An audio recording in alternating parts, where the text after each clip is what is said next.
a majority of the inventory that any organization holds are slow-moving, non-moving, or obsolete products. Something can be critical, but it also could be very available in your supply chains.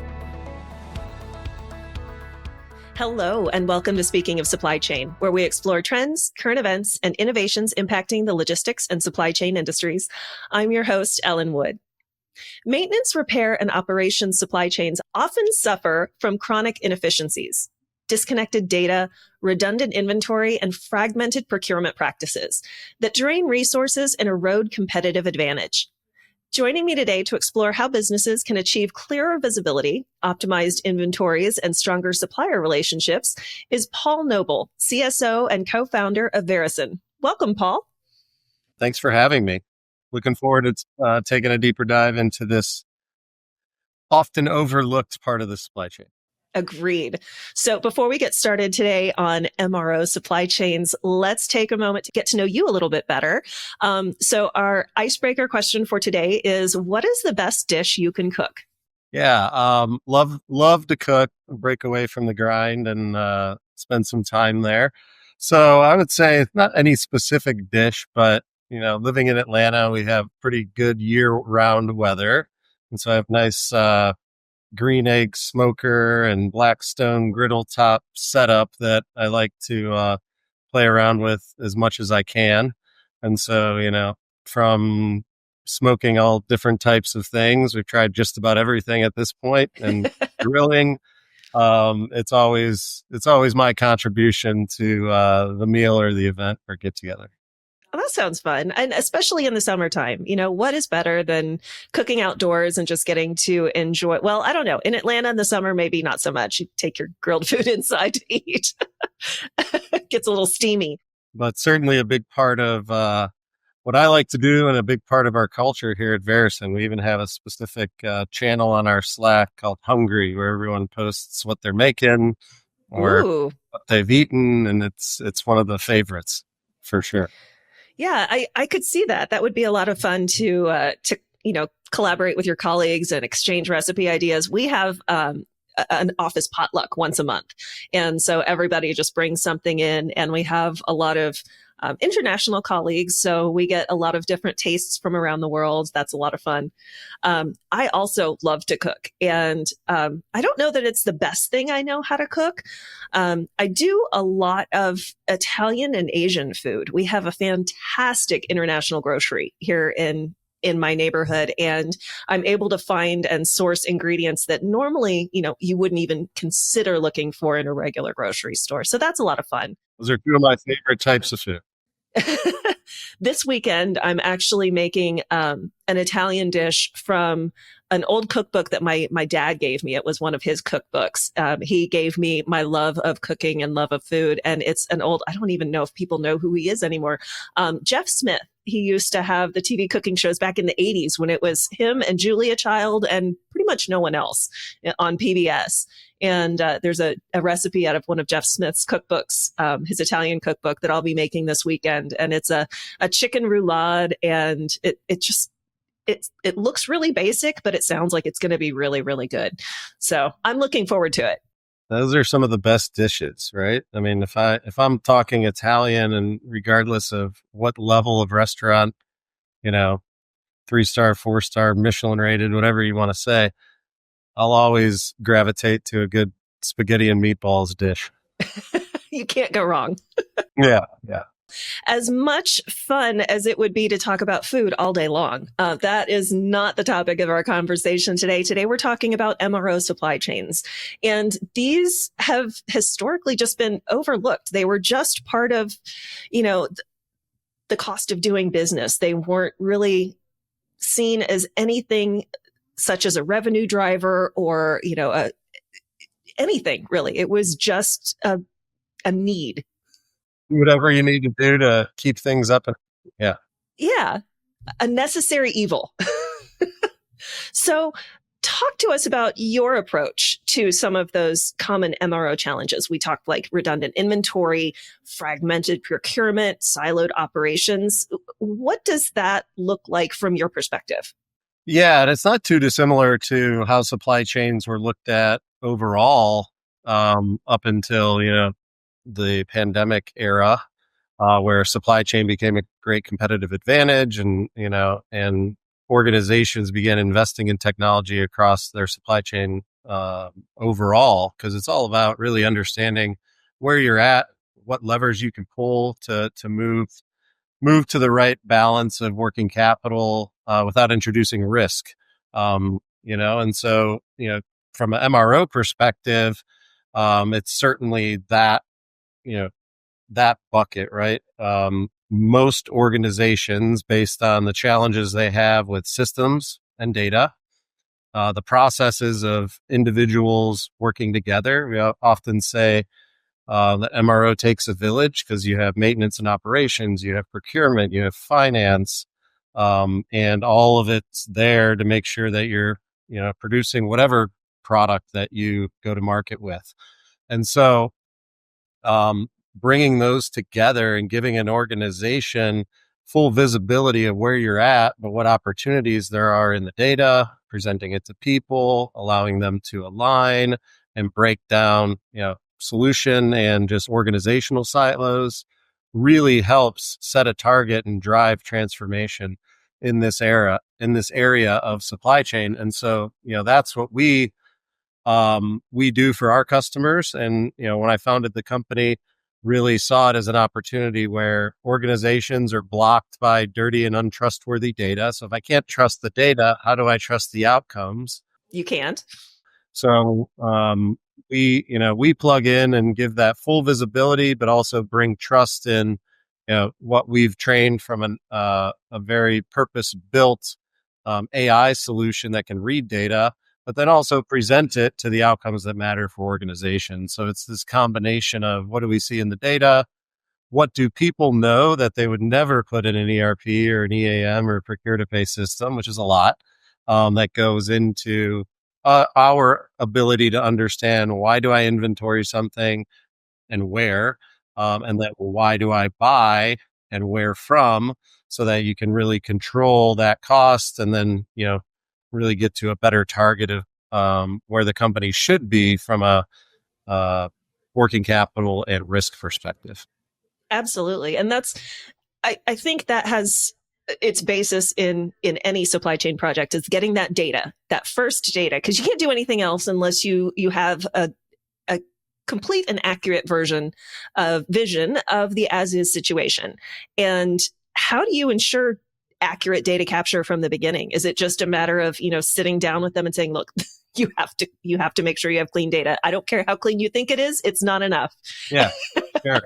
It was actually, part of our the success and the speed to value that we drive is because we can work with existing data, even in its dirty and incomplete form. We can look at materialized data, free text purchasing, and the model that I mentioned earlier, that was our first innovation, was, what if we could go in and start garnering inventory and procurement and, risk management outcomes across an MRO supply chain without having to lead off with, a 9 to 12 month data cleansing project.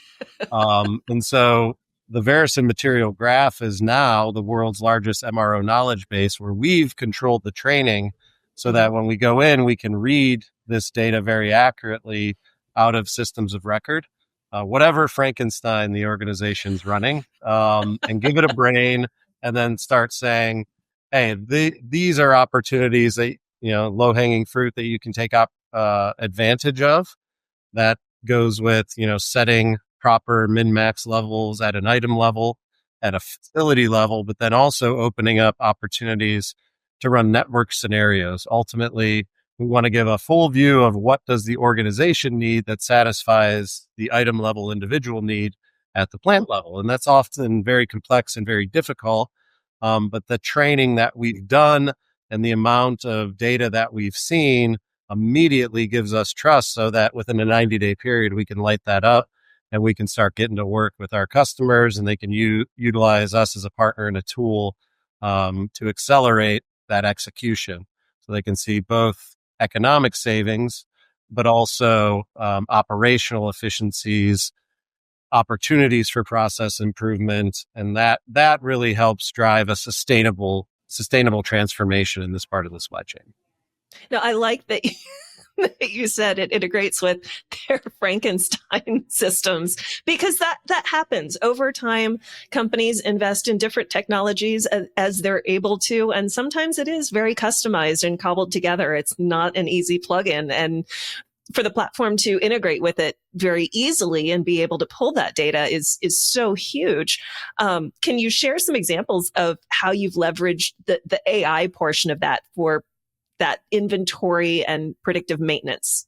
Yeah, sure. So any organization we go to, like we have a lot of SAP customers, Oracle customers, Maximo, Hexagon, Coupa, Ariba, and we take data from each of those systems, depending on, again, what that Frankenstein looks like.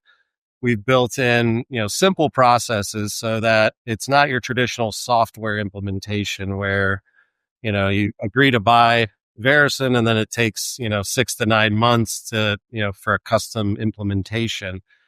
We've been able to identify, standard tables that nearly every customer has, which gives us information on not only material naming and detailed data, but movement history, supplier history, things of that nature that will train a model on top of the material graph and allow for organizations to really configure it to their organization. And so by doing that, we've built in simple ways to do it, right? So now takes that, traditional system integrator 6 months to stand up a software solution across supply chain. Takes us, 45 or 60 days, depending on, where in line we are with IT, but gets it in and allows people to start working on it. So that simplicity and taking that from months to hours over that period of time is a big advantage of making, as Gartner defines, like the ideal supply chain project, value, low effort, low risk. We've built this solution aligned to that. It's powered by, AI native technology, because we were like to joke that we were AI before it was so cool.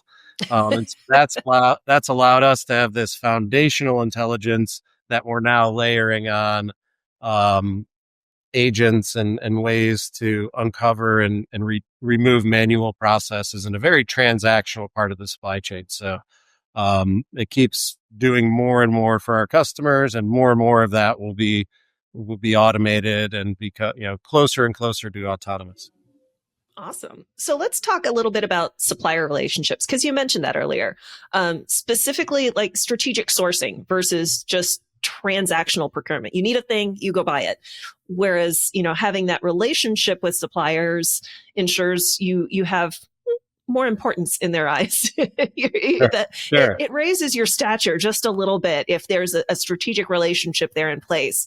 What does your tool do to help develop those, or build that kind of relationship with multiple partners? We began looking at this, once we could understand everything that an organization used. I came from industrial distribution and manufacturing supply chain prior to founding the company, which, allowed me to see the pain and feel the challenges that existed there, that we ultimately went out to solve with Verusen. And for so long, especially in the MRO part of the supply chain, procurement and sourcing were reacting. They were trying to figure out what relationships they needed, how could they secure supply, and it oftentimes was against just historicals or inaccurate demand. So one of the reasons that we started with really understanding what organizations need and do inventory optimization is because it right sizes demand, and then we can get that demand down to the item level. So I know what to buy if I know what my people need, and they say, yes, this is what I need. It builds trust between these two parts of the organization that are often misaligned on incentives, and allows you to build trust that you'll have what you need, but also do it from a strategic sourcing perspective, right? So a lot of our key stakeholders are procurement leaders that are charged with, and this is an ongoing trend of organizations looking to procurement to be the champion, be the owner of these of improvements, and be able to serve their stakeholders. So, by building trust and identifying purchasing and sourcing to what demand are you actually sourcing against, it greatly improves the execution of which suppliers am I buying from. So we've taken that and stepped it up to the next level where item level data cleansing is no longer really a prerequisite. Better data is always better. We did a study across our customer base, which is over 3 dozen global 1,000 organizations. Mhm. We manage over $12 billion in spend, and we started to look at, why does every organization categorize differently, right? There are global standards in terms of, we align to UNSPSC, and we can bucket these contracts and how they buy, and that identifies where there's tail spend, where there's leakage, and gives data to a supplier that they can go say, all right, now I know what you need, so let me secure that for you, rather than just guessing based on what you've needed in the past. So those elements and how those associations of how those are influencing one another are really important to be able to empower and allow these parts of the organization to work together, but then ultimately inventory better and spend better. One thing that I've been hearing you say a couple times in this conversation is these different siloed business units within an organization. And historically, that has been a major stopping point, roadblock, hindrance when it comes to getting any type of project, system-wide project off the ground, because you've got too many different stakeholders with too many different needs and requirements. So what kind of process do you use when implementing within those client organizations to help with that change management and encourage that employee engagement and the leadership buy-in? We do start even before we sign a customer. We get eyes on the data. We put a really nice and accurate business case together of what we see from their data, and that allows us to de-risk the investment of partnering, but also gives us some targets that we can set as we get all those things stood up. And because we're a software organization and, we have a product that helps support this, we have a great customer success organization that's assigned to each customer. So they go in and they train each of the individual users based on whether a company is centralized or decentralized, as well as meet regularly with leadership to say, hey, here's the opportunities we see, here's what you've done, but here's the new opportunities that have opened up based on usage. So like many things, it's communication. But that also allows us to do multiple, what are typically multiple projects that have to be siloed in themselves and prioritize and, kind of slow roll, so to speak, allows you to do those in parallel. So we can do multiple things. And that's a bit of the visibility we give our customers and partners, and then ultimately, transfers and translates to suppliers that get that information. Again, it takes a village. So we want to enable that entire supply chain. So we can say, here's where you need more, here's where you need less, here's what you can repair, here's where you have, tail spend opportunities, purchase price variance, and that all can run in flight with one another and doesn't need to be sequential anymore. That's huge just in the project execution. Sure. Sure. That surely drives a lot of the buy-in, that it can be done on that quicker timeline, but also that it's addressing their specific needs as you're going through it. And it's not like I have to wait for my need to be addressed towards the end of this project, and it's a 9-month project, so I've got to deal with the mess in the interim and all of the confusion and complication that trying to get this off the ground is going to create. So that's got to be huge. So what is a typical timeline for one of your projects? Yeah, so we work on the annual subscriptions. Most of our customers enter into multi-year agreements because once we've right-sized an organization or get a great windfall of economic savings, the big thing is that we're learning from all those interactions, right? And so as people change, as business changes, that is also where we're using deep learning and intelligence and different models to not only automate portions of that manual work, but also sustain that advantage that they've gained, right? The momentum. Yeah, they can continue that rather than ending the project and going back to where they were over a couple year period of time. And that's been very prevalent within MRO for decades, and why you see so many organizations on a different page. So as we've developed Verusen, we looked at, regardless of what you do, whether you make food or automotive um, parts or cars, or you drill for oil, MRO is MRO is MRO based on some foundational fundamental things. And then we can configure to different industries. So we've created this vertical agnostic, system agnostic tool that can allow us to speed that process up and get customers going into an engagement, knowing what their targets are. And we actually put guarantees on those things because we know, once we see the data, we're very accurate in being able to go execute that. And then be able to, within that 60 to 90-day period, light up an entire business unit, an entire country, whatever it may be, or an entire company, depending on the level that they can handle from a change management perspective.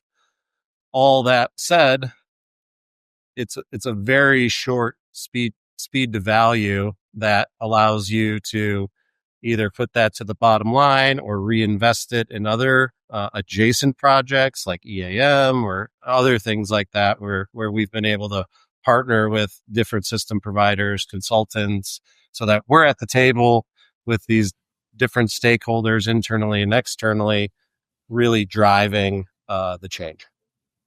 So what are some of those measurable outcomes, KPIs? I mean, you were talking about, having tangible savings. Obviously, that's a big one. Everyone likes dollar signs. But to really demonstrate the effectiveness, is it inventory turnover? Is it the cost savings? Is it just the ease of finding what they need when they need it? What are some of these benchmarks that the companies are expecting to achieve? Driving economic value is certainly always top of mind. And so we certainly are very good at finding money for organizations. And it starts with, understanding the data very quickly, categorizing that appropriately, and then applying it to inventory optimization so we can set demand. So we're most mature in that perspective, or that part of the supply chain. So if we go reset min-max reorder point levels down, next time they order, they don't order the old levels. So there's cost avoidance there. And then we're getting feedback as we're presenting what's in the data, right? So we go from, here's what we're seeing in the data that made us, drive this decision. We've added some explainability AI that says it simply, right? So it's not a black box. Here's why we've made this recommendation. You can accept it, or you can disagree with it and tell us why. And we learn from that why. And then we look at, from those verifications, when will it hit the P&L? Where are you using things that, they look dead, but are used at other plants that you're procuring? And just look at this entire network scenario. So it unlocks, cost avoidance and then hard dollar cost savings to the P&L. And then we take those verified demand signals and then apply that to, most commonly purchase price variance and tail spend. So our customers will inform us, we've selected Motion Industries for these 3 categories. So we'll look at those 3 categories and we'll say, all right, what percentage of your spend over the last year has gone on contract or off contract?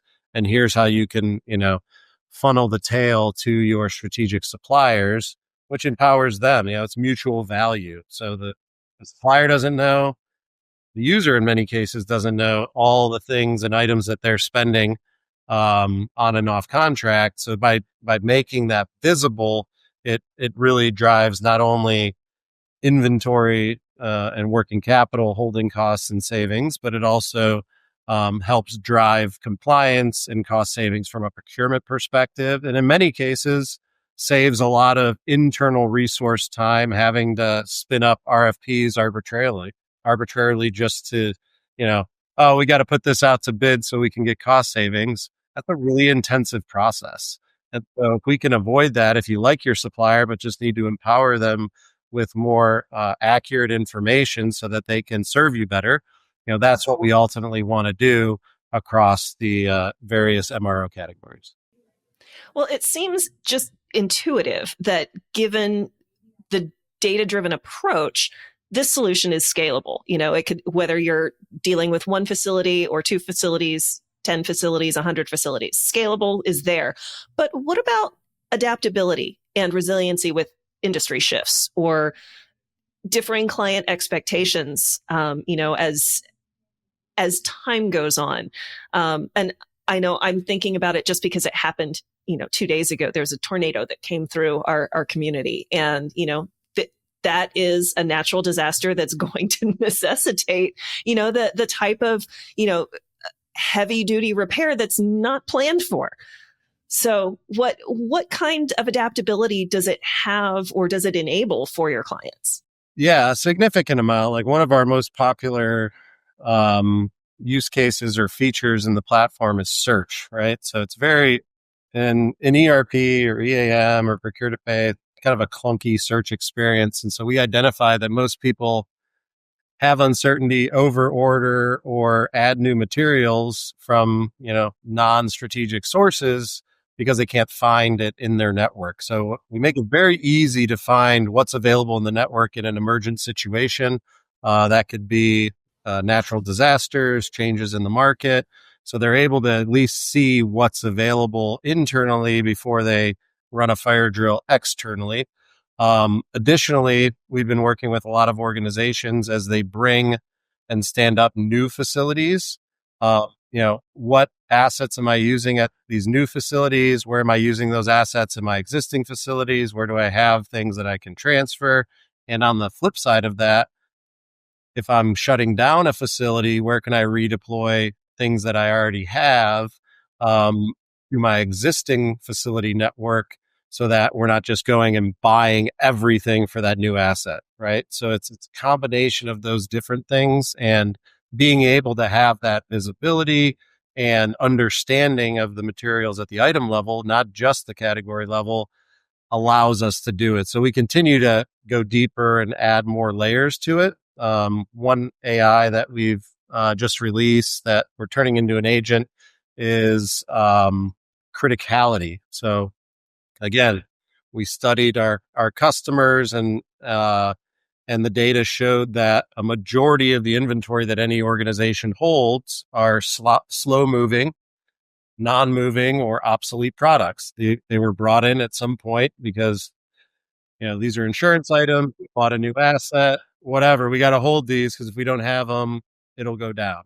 Now, that could be very true and very accurate. It often isn't because it's a subjective opinion. What one person thinks is critical, another person thinks could be a non-critical item. So we try to right size that and establish the right criticality metrics based on why the organization deems something critical. So off of that, we're able to say something can be critical, but it also could be very available in your supply chain. So obviously we start with the most critical items and say, why are you holding 2 years when you could really get it in 2 days if you just share that with your supplier, right? So it's simple things of your critical items can be very critical, but also be very available. So don't hold so much. And so again, over time, that contributes to the right sizing of, and build and trust building across the organization so that maintenance doesn't hoard parts as much as they tend to do. I this makes me laugh because I think about my own personal supply chain as a mom and a wife, and those things where something that you use all the time is on sale, so you buy it in bulk and you have a lot of it, but then you're stuck with the storage cost and the lost opportunity cost of what else could I be doing with this space if I didn't have 10, 15 boxes of the same cereal that I know my kids will eat, but the grocery store's down the road. I can go get another box if I need to. The only reason I have this much on hand is because of a particular thing that happened. It was on sale. So, I mean, that's interesting because, for me, I think about that as a space constraint in my home. But for an organization, when we're talking about, facilities and space that they need for housing their own inventory for their product, for their materials, they don't need to spend that hoarding light bulbs. Yeah, exactly. And that, you hit the nail on the head there, because manufacturing square footage is very expensive. And if I can put another asset and manufacture more products, I can make more revenue, and not just sit on, potentially obsolete parts and things of that nature. And so, by doing that, and then also a big portion of what we're getting to is, really, it's not about controlling your inventory. It's really about securing supply. And so as we can extend the network and an organization can understand what they need and then get their strategic suppliers that information of what they need to hold for them, you're securing supply outside of your network. You can get suppliers to hold that for you and not bring it onto your books before you need it. And so that network extension, network resiliency from a buzzword perspective is really important, right? And that's what we're aiming to do, is kind of get outside and extend the network. And again, mutually beneficial. Suppliers sell more and can offer better service, and those things that they're charged to do. Guaranteed client contract. Yeah, and being Yeah. blocked by data and blocked by uncertainty and lack of trust. So, that's really some of the core principles that we've built into Verusen, and that also we meet with clients all the time and customers, and then get their partners at the table, right? Like if we're all at the table, it's easy to clarify who plays what role, and we can be valuable to the entire network. Sure. Well, and we've been talking mainly about manufacturers, distributors that have this internal MRO supply chain, because when you have a facility, you have to maintain it. That's just the nature of the beast. But what about companies or businesses and organizations that are in the business of maintenance and repair and operations? I'm thinking utilities companies. I know when we first spoke, I mentioned my husband used to work for Comcast. And so, they have the warehouse full of all the materials that the technicians could need throughout the day. And based on their work orders, they would, go and submit the requisition for whatever information or whatever materials they needed. But how do you work with those types of organizations? Or should I say, do you work with those types of businesses that is their business, is doing this for another client? Yeah, we do have external partners.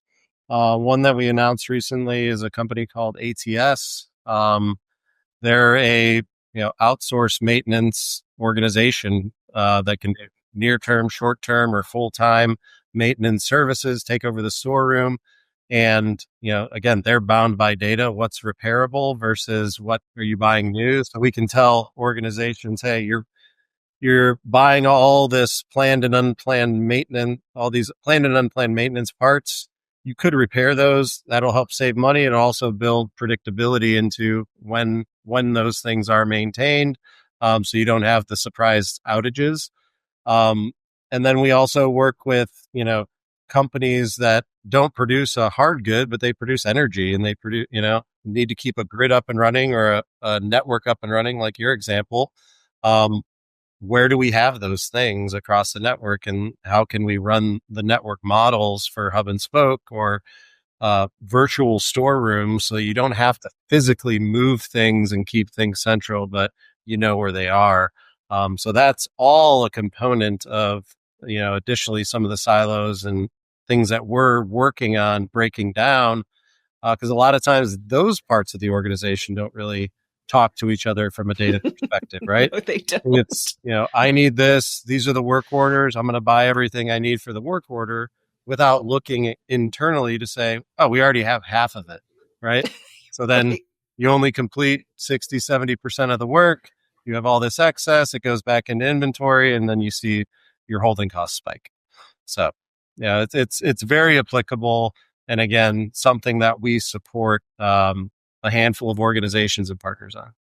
So before we finish our conversation for today, if you had one customer story that just kind of encapsulated the best case scenario you could possibly have as your case study, like your number one, what would that story be? Tell us a little bit about it. Yeah, and we've had this kind of scenario or story line up more and more as we've matured, right? Year over year, we continue to add more capabilities that broadly go across the supply chain. But I think the biggest aspect of that starts with, again, getting in, aligning with IT and business stakeholders, lighting that, getting all of the data up and running, and having that visibility. What we've been able to accomplish is being able to say, all right, now we know what you have. Let's go after this business unit, or collectively these 50 to 70 facilities. We start seeing good momentum. What's been really exciting and where it's going, as I've mentioned, where you add agents into the fold and start automating more and more. We've been seeing a handful of customers that have been with us for a year, 2 years or more start trusting the AI, right? And so they know that if we present them an opportunity, 80% of the time, they're going to say yes. So if it's a non-critical item under $2,000, they can push a button and accept all those recommendations, and it becomes more and more automated based on the training. So that frees up their people to do more strategic things.